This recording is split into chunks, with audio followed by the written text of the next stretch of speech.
ধনী লোকের পুত্র রাবিয়া বসরিকে দেখে একটু একটু আড়ে আড়ে ফলো করতেছে। এর ভিতরে রাবিয়া বসরির অত্যন্ত গরম লেগে গেছে। হাত মোজাটা ছিল, ওই হাত মোজাটা একটু খুলে হাতটা মুছে নিচ্ছে।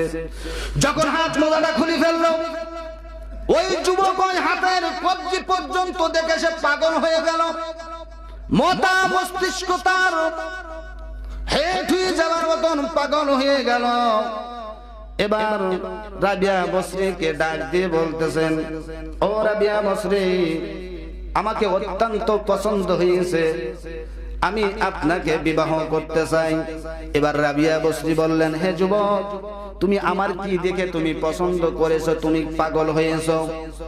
এবার ওই যুবক ডাক দিয়ে বলেন, তোমার সমস্ত দেহখানা কালা কাপড় দিয়ে ঢাকা, আমি কোনো কিছু দেখতে পাই নাই। যখন তুমি তোমার হাতের মোজাটা খুললে, ওই হাতটার পচা